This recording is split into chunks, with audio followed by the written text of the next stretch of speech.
Ben ne төлөйм деп отырмын мен. Жо төлөйм деп отырмын мен. Не так отасың мен? Зам директоры.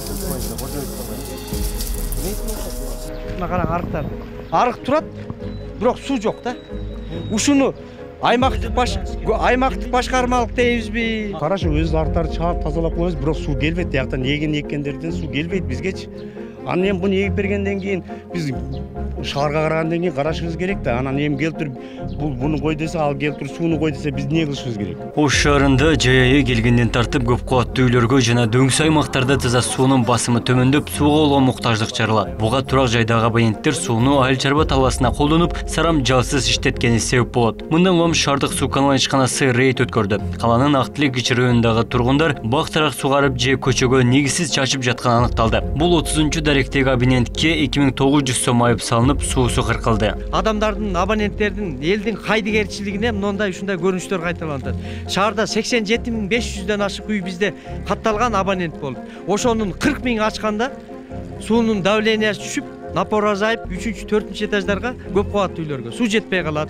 Же дөңдө жашаган, бийиктикте жайгашкан үйлөргө суу жетпей калган көйгөйлөр болот. Ушу мыналарга окшогон бечеки сууну үнөмсүз, экономсуз колдонгондордун эсебинен мына карагыла, азыр бул абонентке акты түзүп, суусун кыркып, чара колдонобуз азыр. Ал эми айыпка жыгылган шаар тургуну Талай Орозбаев ирригациялык каналды тазалап койгону менен суга суусу келбей жатканына нааразычылыгын билдирди. Көрктөндүрүү үчүн арка суу келбесе ичүүчү сууну пайдаланууга аргасыз болуп жатканын айтты. Дамком же болсом дагы эмелер иштебейт. Алар мэриядан бөлүнгөн акчага арыктарды оңдоп туруп бизге көчөгө сууларды алып келип бериш керек. Арты тазалаш керек, труба коюш керек, трубалардан суу келиш керек. Аны бизге обеспечение кылып бербейт. Анан өзүңөр кылбай дейт. Карашы өз арыктарды чаап тазалап коебуз, бирок суу келбейт. Жактан эгин эккендерден суу келбейт бизгечи. Анан эми буну эгип бергенден кийин биз шаарга карагандан кийин карашыбыз керек да. Анан эми келтирип буну кой десе, ал келтирип сууну кой десе, биз эмне кылышыбыз керек? Рейдтин жүрүшүндө сууну үнөмсүз колдонуп, кээ бири автоунаа жуутса, айрымдары көчөгө чачып жатканы аныкталды. Каланын Актилек 20-көчөсүнүн 19-үйүндөгү абонент ичүүчү сууну сарам жалсыз чачып жүргөнүнө кезиктик. Бирок суу түтүгүн кырктыруудан баш тартып, мамлекеттик кызматкер экенин билдиришти. Абоненттин каршылыгына карабай, мыйзам чегинде айыппул салынып, таза суусу кыркылды. Штраф төлөгөндөн улап. Штраф төлөгөндөн жок, улап берет андай. Что смысл? Акт жазып атасың. Мен төлөйм деп атам. Төлөгөндөн кийин улап берет. Төлөгөндөн кийин улап берет. Не так атасың? Мен төлөйм деп атам же. Бир нерсе деп атам мен сага. Булар өз ишин. Жок, сизди эч ким тартып эле. Силерди тартып. Булар мен не төлөйм деп атам мен. Жо төлөйм деп атам мен. Не так атасың мен? Жер үйлөрдө өзүңүздөр деле күбө болуп жүрөсүздөр. Бир 90% ушундай арыктарда суу жок да.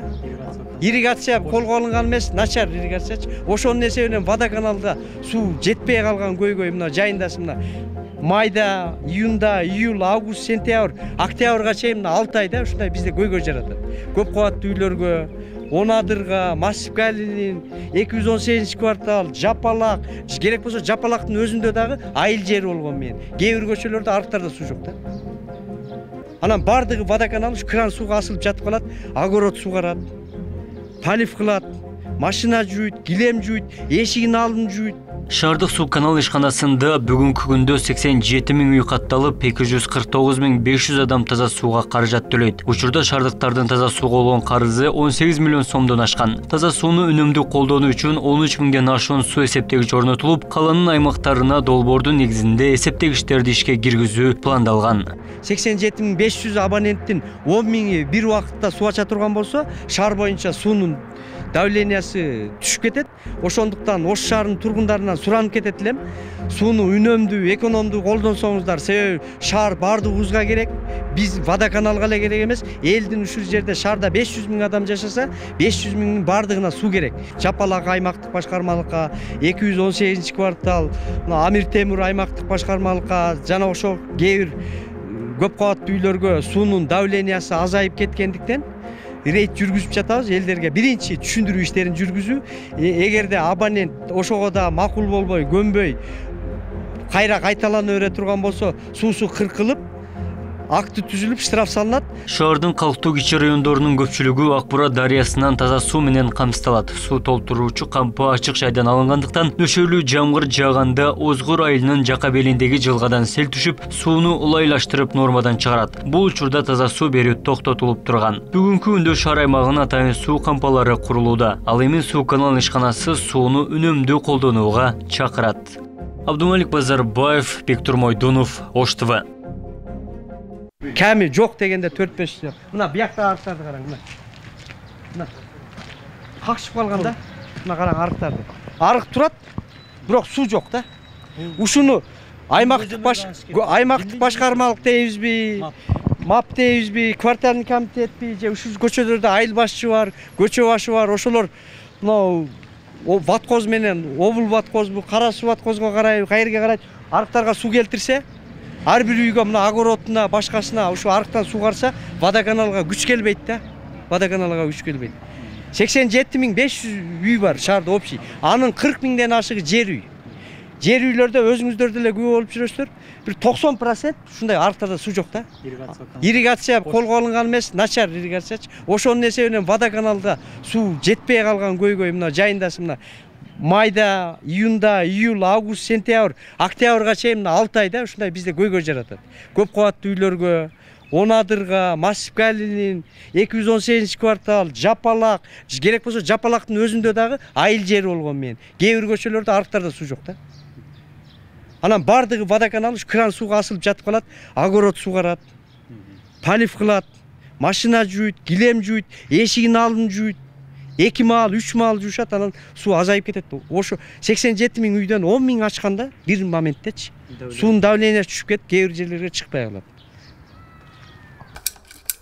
Ya Anvar. Koygun değil mi? Yok bu eme rабочий.